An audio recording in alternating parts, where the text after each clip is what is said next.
피곤합니까? 라는 제목으로 말씀의 은혜를 같이 나누겠습니다. 여러분 피곤합니까?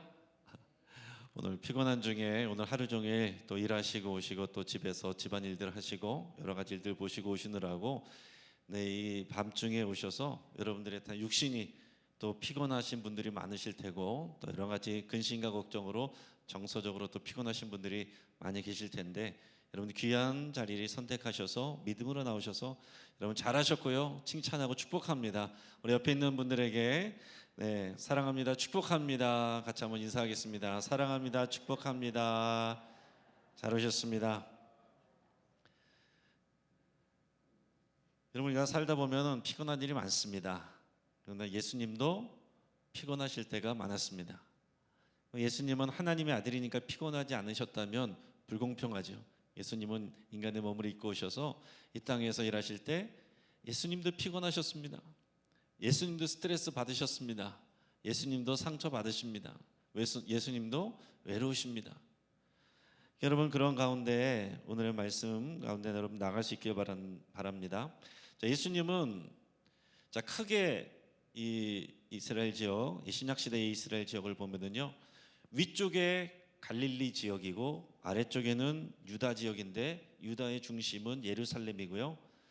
이제 갈릴리에서 중심은 나사렛도 있지만 나사렛은 이제 좀 외곽에 있고 갈릴리 호숫가 근처입니다. 갈릴리 호숫가 또 갈릴리 바다라고도 불리는 그 근처에 가버나움이라는 곳에서 예수님이 주로 계시고 또 그것을 중심으로 갈릴리 지역에서 사역을 많이 하셨습니다. 근데 성경에서 보면 가끔 예수님이 예루살렘에 가실 때가 있는데 그때는 가끔 명절 때 올라가셨다가 일어난 일들이에요.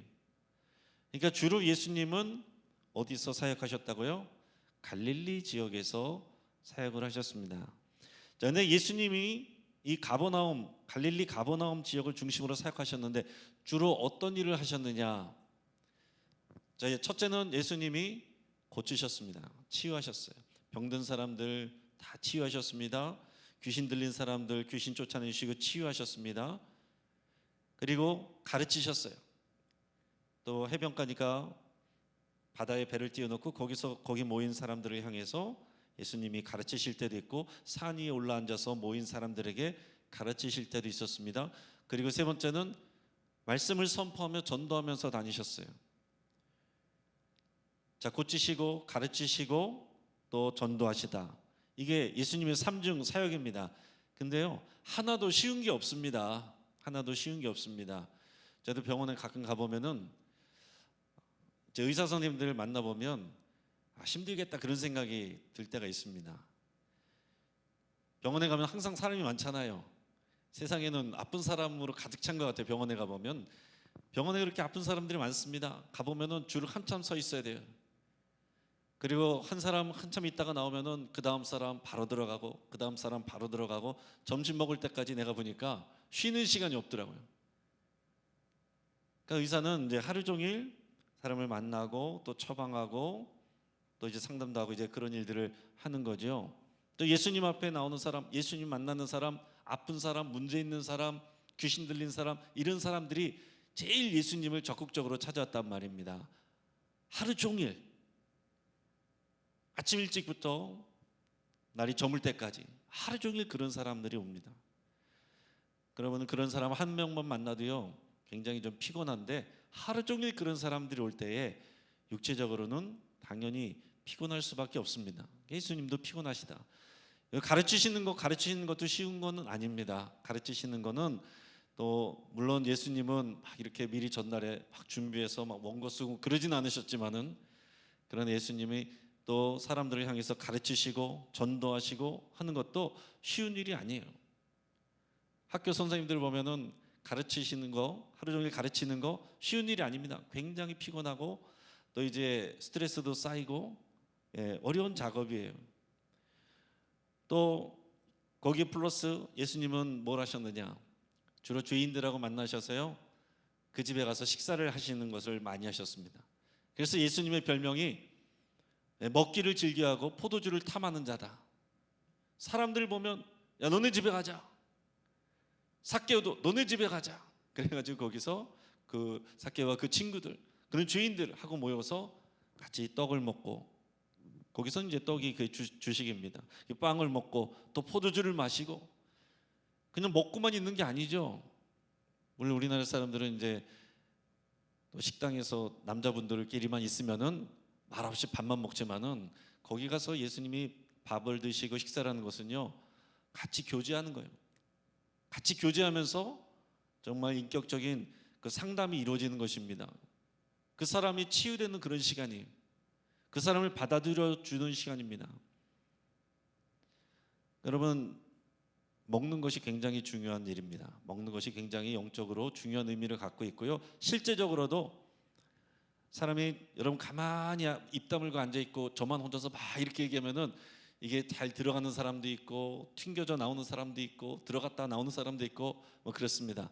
그런데요, 일단 여러분들이 뭘 맛있는 걸 여기다 드리잖아요. 그러면 일단 입이 벌어져요. 입이 벌어지면 마음이 열립니다. 그러면 말씀도 잘 들어가요. 제가 이제 그런 전도 사역도 해봤는데 마찬가지입니다. 진짜예요. 정말 경험해 보면 그렇습니다. 제가 이제 그런 예전에 알파 사역을 했었는데, 오전 팀 이제 저녁 팀이 있습니다. 그런데 분위기가 틀린 게, 이제 나중 되면은 다 이제 가까워져서 이제 마음도 열고 잘 나누는데, 오전 팀은요, 다 앞에 프로그램을 다 진행하고 또 가르치는 거를 먼저 하고 나중에 밥을 먹습니다. 끝나고 나서 점심이 되면 밥을 먹어요. 그리고 이제 흩어지는데, 저녁 팀은 일단 저녁에 모이니까 식사부터 합니다. 식사부터 하고서 이제 그 다음에 이제 프로그램을 하거든요. 그럼 저녁 팀은요, 분위기가 좋아요. 저녁 팀은 일단 먹고 기분이 좋아져서, 먹으면서 일단 벌써 마음이 열리기 때문에 뭔가 말씀을 전하고 교육을 할 때 잘 들어간다는 것입니다. 여러분, 우리는 식구잖아요. 영적인 식구, 영적인 가족, 같이 먹는 사람들. 우리 육신의 떡을 먹고 말씀의 떡을 먹고, 예수님은요, 육신의 떡을 먹이시고 말씀의 떡을 먹이셨어요. 부지런히 먹고 마시는 일을 우리가 같이 할 때에 하나님의 역사가 일어나는데, 그 일을 같이 하신단 말이에요. 자, 상당한 육체적 에너지가 필요한 일들이었다 하는 것을 말씀드리는 겁니다.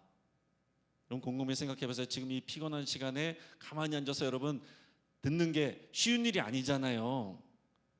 사실은 저는 목회가 좋은 것 중에 하나가 뭐냐면은, 앉아서 듣는 시간보다 제가 말하는 시간이 많기 때문에, 제가 이제 예전에 상담에도 관심을 가져봤는데, 지나고 보니까 상담보다는 내가 설교자가 되는 게 훨씬 좋더라고요. 상담은 계속 들어줘야 돼.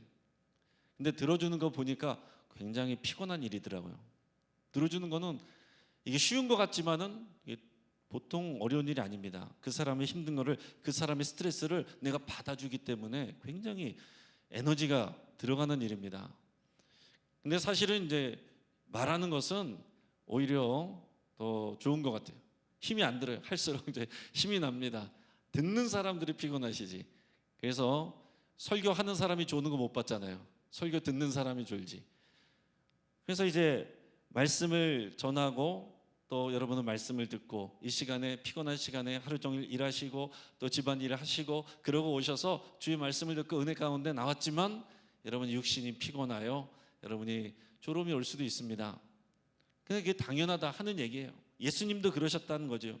근데 오늘 본문에 보면 저녁 때가 됐을 때, 해가 저물 때가 됐을 때 예수님은 어떻겠어요? 피곤하셨죠. 피곤한 상황에서 제자들에게 뭐라고 말씀하시냐면, 건너편으로 가자. 건너편으로 가자. 건너편으로 가자 그러십니다. 그 지역이 나중에 뒤에 보면은 거라사 지역이라고 나와 있어요. 자, 그런데 가는 중에 이 갈릴리 호수, 이 호수는요, 또 가보신 분은 알겠지만 굉장히 큽니다. 굉장히 크고 또 깊고, 가장 깊은 곳은 깊이가 40m가 넘는다고 그래요. 자, 그것은 이제 위에 북쪽의 헐몬산에서 내려오는 차가운 바람하고 이 강에서, 이 호수에서 또 데펴진 공기하고 만나면은 가끔 이제 폭풍이, 또 이제 큰 광풍이, 바람이 이렇게 일 때가 있다고 합니다. 그러면 광풍이 불어서 막 파도가 치는 거죠. 그래서 성경에 보니까 물결이 배에 가득 찼다라고 그랬습니다. 여러분 그림 한번 방송실에서 보여주시고요. 자, 지도로 보면 저 위에 이제 갈릴리 호수 위쪽에 가버나움 있죠? 가버나움 지역에서 저 오른쪽 밑으로 거라사라고 하는 지방으로 지금 예수님이 가신 거예요. 그다음 그림 보면은 그다음 그림 한번 넘겨주시면은 자 저렇게 지금 물결이 배 안으로 막 들어옵니다. 광풍이 불어서 물결이 배에 가득 찼다라고 그랬어요. 아주 위험한 상황입니다. 근데 저기서도 누가 예수님인지 당장에 알 수 있겠죠? 저기서 주무시고 계신 분이 예수님이에요. 네, 저렇게 주무신 게 아니라 오늘 성경에 보면은 베개를 베고 주무셨다 이렇게 돼 있어요. 베개를 베고. 저 고물이 저쪽 끝쪽인데 거기서 베개를 베고 주무셨다. 베개를 베고 주무셨다는 건 뭡니까? 안 잘라고 그랬는데 갑자기 잠이 든 게 아니고 잘라고 작정을 하신 거예요. 베개를 놓고서 아예 주무시려고 작정을 하시고 누워 계신 겁니다. 자, 그런데 배가 흔들려요. 물이 들어옵니다. 지금 너무 겁이 나가지고 제자들은 막 아웅다웅하고 또 아우성입니다. 그런데 예수님이 깨지를 않아요. 왜 예수님이 일어나지 않으셨을까요? 1번 제자들의 믿음을 시험하시려고, 2번 맛 좀 보라고, 3번 그냥 어떻게 할 줄 몰라서 모른 척해서. 답이 뭘까요? 뭐 1번일 수도 있는데 제가 말 안 하지 않았지만 오늘 말씀에 근거해서 하면은 4번 피곤해서 일어날 수가 없는 거예요. 눈이 안 떠져요. 여러분 그럴 때가 있습니다. 이 내 마음은 안 그러는데 몸이 통제가 안 되는 그럴 때가 있어요. 지금 여기 눈 감고 계신 분들 제 이해합니다. 여러분들의 마음은 그런 게 아닌데 몸이 그런 거예요. 몸이. 저도 우리 교회 와서 처음에 와서 이제 부임 신방 처음에 다 집집마다 돌 때 하루에 이제 10집 정도도 가고 뭐 그렇게 할 때에 제 몸이 아니더라고요. 그래서 저도 이제 그거를 처음 알았어요. 설교하다가도 제가 졸더라고요. 졸면서 제가 설교를 하는데 내가 무슨 말을 하는지 모르겠어요. 무슨 말을 하는지 모르는데 뭔가 내 입은 움직이고 있고 눈은 조금 뜨고 있는데 정신적으로 이미 자고 있어요. 군인들도 그렇습니다. 행군 오래 하면은요 걸으면서 잔대요. 그런 경험들이 다 있는 거죠. 자, 여기서 예수님이 일부러 안 일어나신 것이 아니고 너무 피곤해서 일어나지 못하고 주무시고 계셨다. 이걸 얘기하고자 하는 겁니다. 그래서 앞에서부터 계속 말씀드린 거예요. 예수님도 피곤하셨다는 거죠. 하나님의 아들이시지만 인간의 몸을 입고 왔기 때문에 여러분 우리처럼 하루 종일 일하시고 하루 종일 또 사람들 만나고 고쳐주고 또 가르치고 전도하고 그런 가운데 예수님이 피곤하신 거죠. 자, 그래서 피곤해서 누워 계신데 제자들이 두려워서 예수님께 말했습니다. 선생님, 우리가 죽게 된 것을 왜 돌아보지 않습니까? 우리 지금 죽게 생겼는데 여기에는 원망이 들어있고 짜증이 들어가 있고 불안이 들어있고 염려가 들어있고 두려움이 들어있어요. 자, 이 장면을 생각해 보면 예수님이 같이 있는데, 예수님이 한 배에 있는데 예수님을 보는 게 아니고 흔들리는 배를 바라보고 파도를 바라보고 바람을 바라볼 때에 불안하고 염려하고 또 짜증도 나고 또 그런 상황이 될 수 있다는 얘기죠. 이게 우리 모습 같아요. 자, 그럴 때 예수님께서 이제 일어나셨습니다. 그리고 나서는 바람을 꾸짖었습니다. 그러니까 잔잔해졌어요. 그리고 나서 말합니다. 어찌하여 이렇게 무서워하느냐? 너희가 어찌 믿음이 없느냐? 이렇게 말씀하셨습니다. 저도 곰곰이 생각해 봅니다. 여러분 한번 생각해 보세요. 그 배에 여러분들이 있다면 우리가 예수님을 믿죠. 예수님 안 믿는 사람이 여기 없는데 지금 당장 우리가 탄 배가 흔들리면 여러분 두렵지 않겠습니까? 소리 지르지 않겠습니까? 당연히 소리 지른다고요. 근데 예수님이 믿음이 없다고 말씀하셨습니다. 저도 운전 경력이 꽤 오래됐죠. 저 나름대로 이제 운전 잘하는데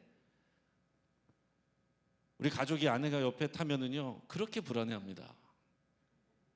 소리를 지릅니다. 옆에 유리창을 탕탕탕 하면서 저를 못 믿는 거죠. 근데 이제 제자들이 그러는 거예요. 예수님이 계시지만 지금 본인이 닥치는 환경과 그게 있으니까 두려운 겁니다. 그런데 예수님이 이렇게 하시는 것을 보고 제자들이 심히 두려워하면서 이분이 도대체 누구시기에 바람과 파도도 순종하느냐. 이 예수님에 대해서 다시 보게 되는 그런 상황이 됐습니다. 자, 여기까지만 가지고 이 본문을 가지고 나눌 수 있는 우리 설교 주제가 많아요. 믿음에 대해서 너희가 어째 믿음이 없느냐. 또 예수님의 능력에 대해서 예수님은 이렇게 능력 있는 분입니다. 또 예수님은 어떤 분이신가? 바람도 순종하는 메시아시다. 바람도 순종하는 메시아시다. 그리고 이 바다를 이기는 하나님이시다. 바다는요, 또 이 깊은 물은 흑암을 상징하고 사탄을 상징하거든요.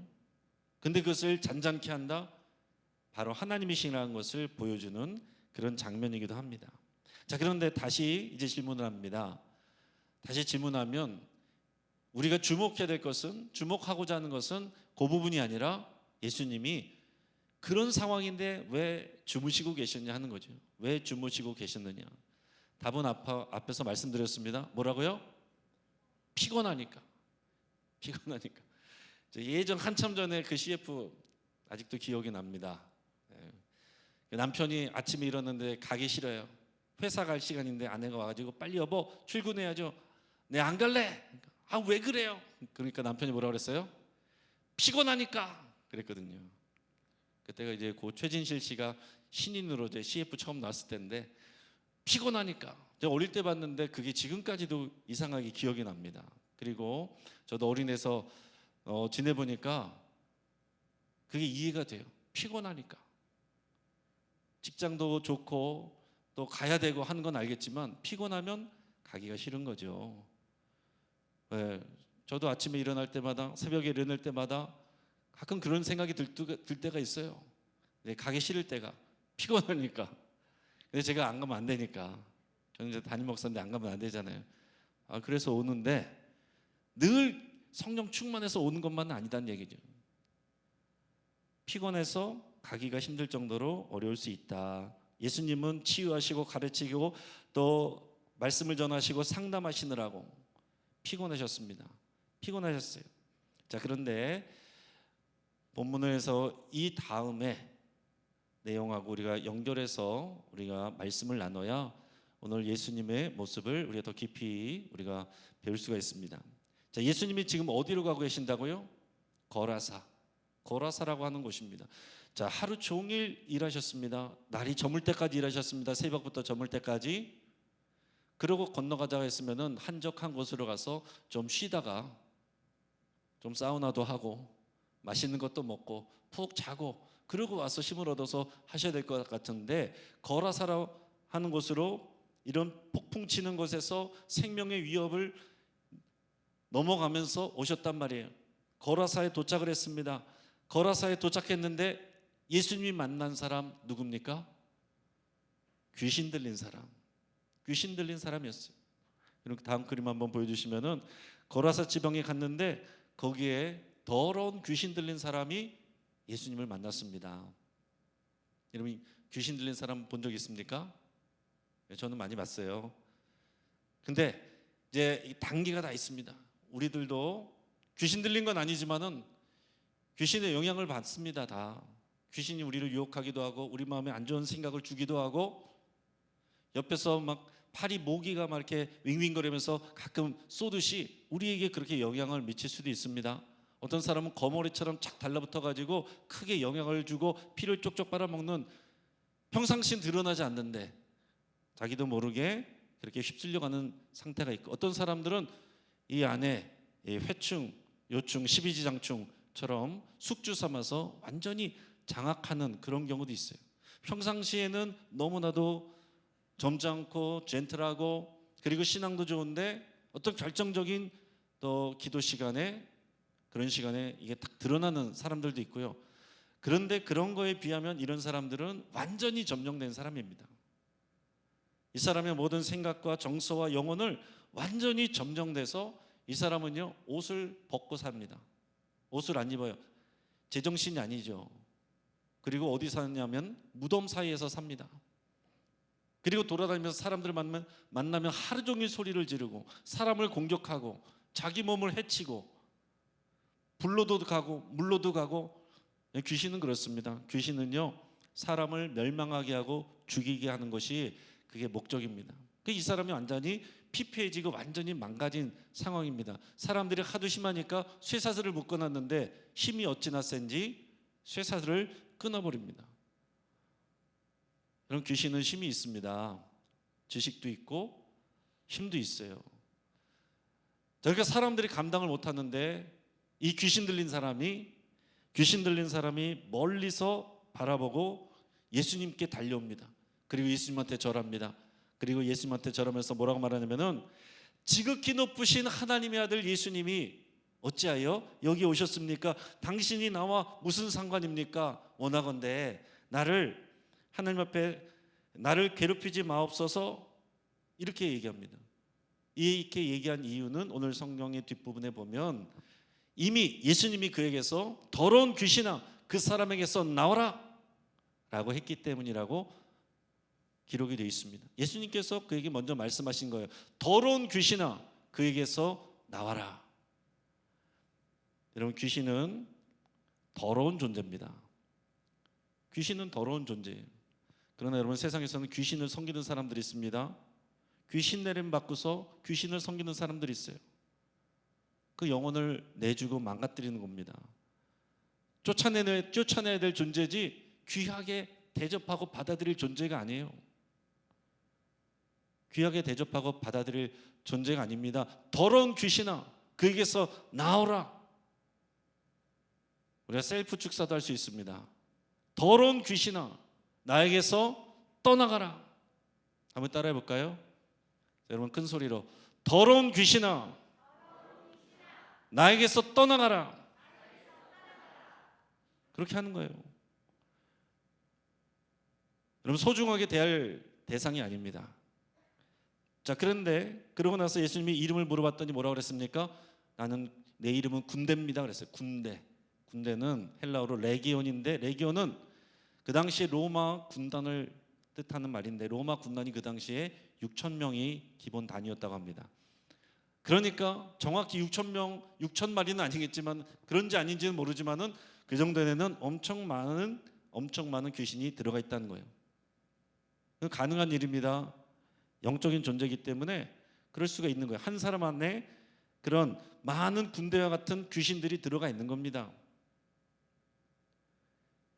분명한 이유는 알 수 없지만은 분명히 이 정도 되면은 그 사람이 이것을 원하고 마음을 열어주고 합법적인 길을 내준 거예요. 죄를 짓든지 초청하든지 그게 합법적인 길을 내주는 겁니다. 그래서 여기에 군대 귀신이 들어와 있습니다. 그러면서 귀신이 뭐라고 하냐면 우리를 이 지방에서 내보내지 말아 주십시오 이렇게 부탁을 합니다. 그랬더니 예수님이 둘러보니까 마침 산 비탈에 돼지떼 2,000마리가 있었습니다. 그래서 예수님이 또 그 귀신이 우리를 저 돼지에게로 들어가게 해주십시오 허락해 줬습니다. 그랬더니 군대 귀신이 2,000마리 돼지떼에게 들어가자 귀신들이 들어가니까 돼지떼가 비탈길을 뛰어가서 물로 뛰어들었습니다. 우리 다음 그림 한번 보여주시면은 돼지들이 비탈길을 미친 듯이 뛰어 내려가서 바다에 들어가 2,000마리가 바로 몰살을 했습니다. 제가 오늘 이렇게 검색을 해봤습니다. 돼지 한 마리가 요즘 시세가 얼마인가 대략 봤더니 한 44만 원 정도 하더라고요. 저 도매가로 44만 원. 그러면 2,000마리면은 8억 8천만 원. 그 옛날 시대하고 시세만 생각해도요, 이건 엄청난 금액입니다. 근데 2,000마리가 뛰어들어서 몰살을 했습니다. 참고적으로 여기에 관해서 또 요즘에는 또 그런 논의도 있더라고요. 옛날에는 뭐 그런 거를 생각도 안 했는데 요즘에는 동물도 이렇게 굉장히 사랑하잖아요. 그래서 요즘은 동물 복지, 동물권 뭐 이런 것도 이렇게 생각을 하고 그런 관점에서 보려고 하는 분들도 있어요. 그래서 예수님은 돼지떼를 왜 사랑하지 않으시지?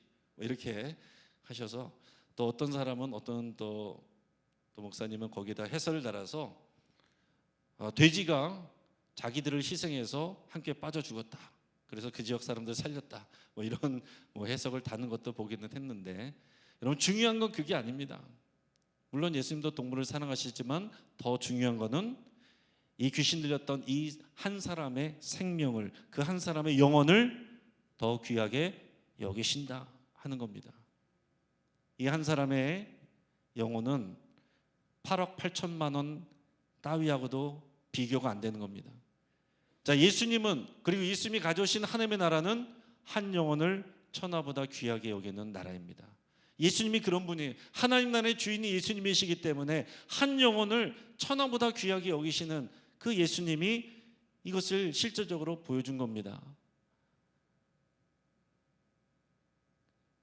이 한 사람을 살리기 위해서 예수님이 피곤함을 무릅쓰고 또 12 제자들이 생명의 위협을 감수하고 8억 8천만 원 2천마리 돼지떼에 그 값을 주고 사고서 이 영혼을 구한 거예요.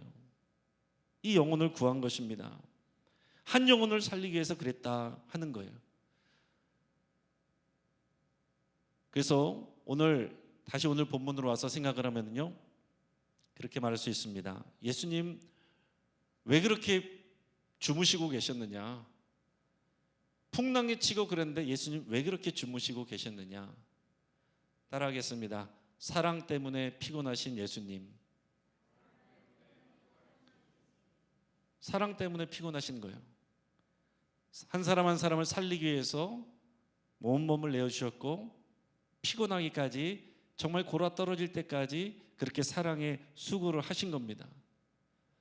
이 한 사람 만나고서 바로 그냥 원래 동네로 떠나기를 요청해서 떠나갑니다. 그 먼 길 와서 목숨 걸고 와서 이 한 사람 고쳐주고 예수님 돌아가신 거예요. 이 한 사람 만나기 위해서 예수님께서 그 값지불을 하셨다라는 겁니다. 그 한 사람 만나기 위해서. 여러분, 이것이 경제적인 일일까요? 합리적인 일일까요? 예전에 영화 라이온 일병 구하기라는 영화가 있었습니다. 라이온 일병 구하기 영화 보면 2차 대전 때에 이 라이온이라고 하는 이 군인이 있는데 삼형제가 한꺼번에 군대에 참전했는데, 전쟁에 참전했는데 첫째 형, 둘째 형이 다 죽었어요. 그래서 삼형제가 한꺼번에 다 죽는 건 안 된다. 그래가지고 위에서 이 막내 라이온을 구하라고 이제 명령이 떨어져가지고 한 10여 명 되는 사람이 이제 팀을 만들어가지고 라이온 일병을 구하러 갑니다. 근데 이제 라이온 일병을 구하러 그 목적을 가지고 갔는데, 가다가 보니까 적들하고 만나기도 하고 여러 가지 어려움을 만나기도 하면서 여러 죽는 사람도 생기고 부상당하는 사람도 생기고, 그러면서 사람들에게서 이제 막 어떤 의문이 떠오르냐면은, 이게 맞는 겁니까? 그 라이온이라는 일병 한 명 살리기 위해서 우리는 다 죽어도 되는 겁니까? 우리 다 합친 것보다 과연 그 라이온 일병이 더 귀한 사람입니까? 이런 질문들이 떠오는 거죠. 아니, 라이온 일병보다 지금 우리가 다 죽게 생겼는데, 우리도 귀한 사람인데 우리도 살아야죠. 이제 포기하자고 하는 사람들도 나오는데, 거기 이제 리더는 그래도 이 사명을 완수해야 된다. 그래서 이제 끝까지 갑니다. 그럴 때 한 사람이 누가 뭐라고 얘기하냐면, 안 갈 수는 없으니까 이런 얘기를 했습니다. 뭐라고 얘기했냐면, 굉장히 현실적인 얘기인데, 그 라이언이 정말 구할 만한 가치가 있는 사람이었으면 좋겠습니다. 그랬어요. 그 라이언 일병이 정말로 우리가 이렇게 생명 걸고 가는데 구할 만한 좋은 사람이었으면 좋겠다라는 겁니다. 이렇게 생명 걸고 갔는데 딱 보니까 형편없는 사람이다. 얼마나 실망스럽습니까? 네, 이렇게 생명을 걸려면, 갑지불을 하려면 그만한 가치 있는 좋은 사람, 훌륭한 사람이면 좋겠다는 거예요.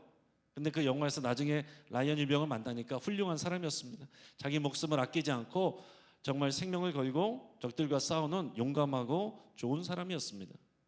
그러나 여러분, 만약에 그 라이언 일병이 그런 사람이 아니었다고 한다면, 형편없는 사람이었다고 한다면, 여러분 어떻게 하시겠습니까?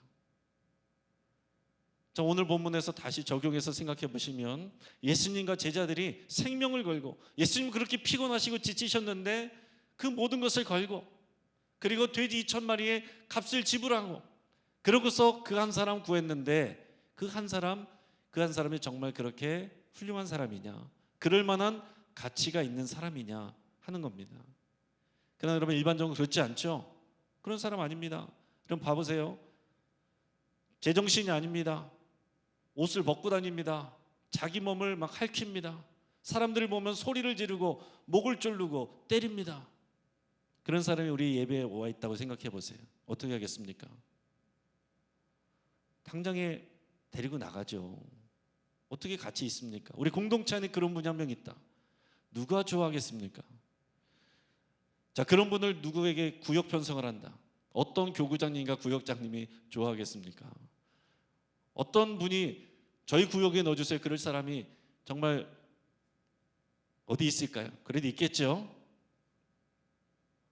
그러나 그런 사람을 위해서 오셨다는 얘기예요. 제가 하고 싶은 말은 뭐냐면 세상은 우리를 기능적으로 판단합니다. 얼마나 가치가 있느냐, 얼마나 귀한 사람이냐, 얼마나 훌륭한 사람이냐, 구할 만한 가치가 있느냐. 그러나 예수님은 그냥 그 사람의 존재 자체로 판단하십니다. 그 존재 자체를 사랑하시는 거예요. 예수님이 찾아간 사람은 성적 순으로 찾아가시는 것이 아니라 지금 구원이 필요한 사람을 찾아가신다는 얘기죠. 가장 절실하게 예수님이 필요한 사람, 망가져 있는 사람, 죽어가는 사람, 구원이 정말로 필요한 사람, 예수님을 꼭 만나야 되는 사람. 이 사람이 나중에 어떻게 됐을까요? 성경에는 이 사람의 이야기도 나와 있지 않습니다. 이 사람의 이름이 나와 있지 않아요? 그냥 거라사의 광인, 귀신 들렸던 사람, 이런 사람입니다. 근데 뒷부분에 보면 뭐라고 되어 있냐면 이 사람이 예수님께 구원을 받고 정신을 차리고 옷을 입고 얌전하게 앉아있다라고 그랬어요. 사람들이 뭐 깜짝 놀랐습니다. 얌전히 앉아서 뭐해요? 예수님의 말씀을 듣는 거죠. 그리고 나서 끝난 게 아니고 그 사람이 데가볼리에 복음을 전했다. 예수님을 증거했다라고 그랬어요. 데가볼리, 우리 성경에 보면 데가볼리라고 나와 있는데 원래대로 읽으면은 데카폴리스입니다. 데카폴리스. 데카는 열이란 뜻이고 폴리스란 것은 도시예요. 자, 갈릴리오스 동편에 10개의 헬라 지역 도시들이 있었는데 그 헬라 지역의 전도자가 되었다는 거예요. 헬라 지역의 첫 번째 전도자가 되었다는 것입니다. 자, 예수님은 아직 유대인들에게만 전하는 상황이었는데 그 당시 이미 헬라인들에게 복음을 전하는 사도 바울 이전에 그런 전도자가 나왔는데 그게 바로 거라사의 광인이었다 하는 겁니다. 사랑하는 여러분, 우리는 왜 이렇게 피곤할까요? 우리의 인생은 왜 이렇게 피곤할까요? 제가 왜 이렇게 피곤할까? 뭐가 피곤할까? 여러 가지로 생각을 해봤습니다. 뭐 많은 일들이 있죠. 첫째는 일단 지금 나란 일 때문에 너무 피곤합니다. 하루 종일 뉴스를 봐도 계속 속보가 나오고 도대체 지금 나라가 어떻게 될지 걱정하는 일들로 이 나란 일이 걱정이에요. 또 그게 다가 아니죠. 또 일하느라고 다들 피곤하십니다. 집에서 일하고 또 여러분 직장에서 일하고 그러고 여기에 오니까 힘이 듭니다. 자, 일하는 사람들 중에서 또 세 번째는 인간관계로 인해서 피곤한 경우가 또 많습니다. 일하는 사람들 중에서도 누가 제일 힘들까 생각을 해보면 이 서비스 직업에 있는 사람들이 많이 피곤하겠다 이런 생각을 합니다. 서비스 직업에 사람을 응대하는 직업, 그냥 자기 일만 하는 사람보다는 사람을 응대하는 직업이 훨씬 힘이 들어요. 그리고 공무원들은 악성 민원인들로 인해서 힘들어하고요. 또 서비스 이렇게 직업하는 사람들은 또는 진상 고객들, 또 자영업 하시는 분들 진상 고객들, 이런 사람들 상대하느라고 굉장히 스트레스를 많이 받습니다. 그리고 같이 일하는 사람들 때문에도, 가까웠던 사람들 때문에도, 가까운 살았던 사람들도 관계가 안 좋아지고 피곤하고 스트레스 받는 일이 많다는 얘기죠. 여러분, 우리가 이것을 알아야 됩니다. 사람들은 다 불완전합니다. 이 땅에 있는 우리는요 다 불완전해요. 이걸 다른 말로 표현하면 이렇게도 말할 수 있습니다. 사람은 누구나 환자다. 사람은 누구나 아프다. 사람은 누구나 상처가 있습니다. 누구나 아프고 누구나 부족한 부분이 있고 아무렇지도 않은 척하고 있어도 그 안에 어려움들이 다 있고 그 안에 눈물들이 있습니다. 그것이 건드려지면 또 발작 버튼이 누려지면 착하던 사람들도 갑자기 욱하고 달려드는 경우도 있고요. 서로의 관계 때문에, 서로의 입장 차이 때문에 싸울 수도 있습니다. 사람 때문에 피곤해요. 어디 가나 사람 때문에 피곤합니다. 군대 가도 사람 때문에 피곤한 거고요. 교회도 좋기도 하지만 사람 때문에 피곤한 겁니다. 그렇지만 반대로요, 사람 때문에 우리가 치유받고 또 행복을 누릴 수가 있는 거죠. 이런 모든 문제는 결국 사랑으로 해결되는 것입니다. 우리가 이 자리에서 우리가 찬양하면서 나의 삶을 주님께 드린다고 말했고, 주님을 신뢰한다고 고백했고, 주님을 가장 귀한 내 자리로 모신다고 말했고, 우리가 이게 우리의 고백입니다. 하나님의 사랑이 부어지면 우리가 여러분 문제가 해결이 됩니다. 문제는 그대로 있어도 우리가 그것을 감당해낼 수준이 되는 거예요. 그리고 우리가 힘들게 하는 이 사람도 제끼고 저 사람도 제끼면 나만 혼자 남아요, 결국에는. 그리고 나하고 가까운 사람, 편한 사람만 모여있으면 교회가 아닙니다. 하나님의 나라가 아닙니다. 결국 나를 힘들게 하는 사람, 내가 이해 못할 사람, 심지어 거라사의 광인처럼 피하고 싶은 사람까지, 문제 많은 사람들까지 하나님께서는 우리를 가족으로 묶으시고 교회로 묶으십니다. 우리가 그 사람들 위해서 사랑으로 수고할 때 그것이 의미가 있고, 또 하나님께서 또 우리를 그렇게 사랑하고 계십니다. 김영석 교수가 100세 넘으면서 책을 썼을 때에 인생을 한마디로 표현했다고 제가 몇 번 말씀드렸습니다. 책에서 뭐라고 그랬냐면, 인생을 100년 살아보니 100년을 살아보니 인생은 사랑 있는 수고더라. 사랑 있는 수고더라. 사랑해서 그 사람을 위해서 수고하는 게 인생이더라. 그 얘기했습니다. 참 의미 있는 말이에요. 여러분, 우리가 수고만 있고 사랑이 없으면 너무 힘이 듭니다. 여러분, 교회 와서 여러분 봉사하셔도 사랑이 느껴지지 않고 채워지지 않으면 여러분의 수고가 여러분들을 다치게 해요. 힘들게 합니다. 상처받습니다. 사랑이 채워져야 돼요. 하나님으로부터, 사람들로부터. 근데 사랑은 있는데 수고가 없다. 그건 사랑이 전달되지 않습니다. 진짜 사랑이 아닙니다. 사랑해, 사랑해, 사랑해. 이것 좀 나 좀 해줘. 나 안 해. 못해. 그게 사랑이 아니죠. 수고가 있어야 사랑입니다. 자, 이 예수님이 우리를 위해서 사랑 있는 수고를 하시는 거예요. 그 수고에 예수님의 죽음까지 있는 것입니다. 여러분, 오늘 말씀을 나눌 때에 우리를 어디에다가 대입해야 되느냐? 이 거라사의 광인. 정도는 달라도요, 우리는 거라사의 광인 같은 사람들입니다. 문제 많은 사람이 예수님을 만나는 거예요. 이 거라사의 광인을 위해서 예수님 수고하시고 피곤을 무릅쓰고 달려오시는 것을 여러분 생각하시길 바랍니다. 오늘 이 자리에 피곤하고 여러 가지 문제가 있고 다 나눌 수 없는 여러 가지 일들이 있지만, 이 자리에 앉아 계신 여러분들을 우리 향해서 예수님이 사랑의 수고를 하여 피곤을 무릅쓰고 달려오시는 것을 여러분 상상하실 수 있길 바랍니다.